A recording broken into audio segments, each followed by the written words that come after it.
L'apprentissage, nous en parlons aussi avec notre invité. Bonsoir Jean-Pierre Dos Santos. Bonsoir. Vous êtes directeur du pôle de formation de l'UIMM, l'Union des industries et des métiers de la métallurgie. Il y a 33 000 apprentis dans la région. L'apprentissage, est-ce que c'est l'assurance de trouver un travail ? Alors certes, c'est l'assurance de trouver un travail parce que c'est une voie de réussite, c'est une voie d'excellence. Je crois qu'aujourd'hui, la possibilité de se reconvertir sur un parcours en apprentissage, c'est 80% de chances de trouver un emploi périn, transformé à l'issue de son contrat d'apprentissage sur un CDI dans nos métiers de la métallurgie. Et pourtant, contrairement à l'Allemagne ou à la Suisse que l'on pourrait citer, l'apprentissage souffre encore d'une image plutôt négative. Comment faire pour redorer le blason de l'apprentissage ? Écoutez, je crois que vous avez montré la voie. Faire une journée complète sur l'apprentissage est un magnifique témoignage et on vous en remercie. Ça ne sera pas suffisant, j'imagine. Je pense que ce ne sera pas suffisant. Ceci étant, l'idée c'est qu'on parle aux familles et qu'on dise effectivement aux jeunes et aux parents que l'apprentissage est une vraie solution parce que derrière, on a un vrai statut qui est un statut d'apprenti sur lequel on a un emploi, je le disais à l'instant, de la réussite académique, généralement chez nous à la métallurgie, c'est plutôt autour de 80% de réussite, tous les diplômes confondus, du bac au diplôme d'ingénieur. Et c'est aussi une transformation réussie dans l'emploi, bien souvent en poursuite d'études à l'issue du parcours en apprentissage. Le gouvernement a fait des annonces. Parmi ces annonces, lesquelles ont retenu votre attention ? Mais écoutez, cette réforme est une réforme de rupture, parce que d'abord, elle met les branches en avant, et donc les branches professionnelles ont la capacité, finalement, de qualifier les besoins des entreprises au regard des centres de formation.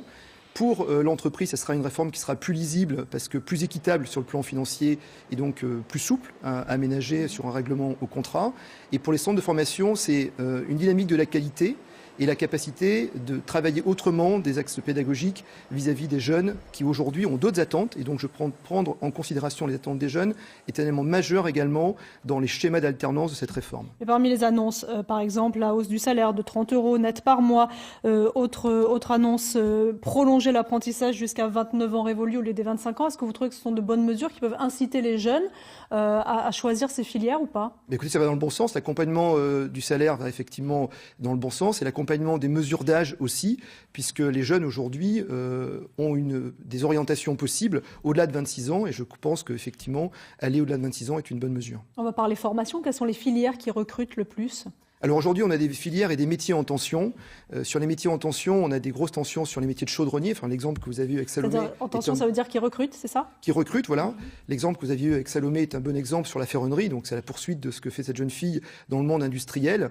La productivité également autour de l'usinage, mais aussi les métiers de la maintenance et la grande famille de l'aéronautique qui recrute aujourd'hui. Donc on a un peu plus de 140 postes disponibles à l'heure actuelle sur des populations de bac et de BTS qui sont disponibles sur l'ensemble de la région de PACA. On va dire un mot pour conclure. L'apprentissage se féminise de plus en plus. Alors l'apprentissage se féminise de plus en plus et nous on accueille de plus en plus de jeunes filles, à peu près 15% dans nos effectifs. Et on a eu 2 beaux témoignages qui ont été des jeunes filles qui ont été médaillées au meilleur apprenti de France.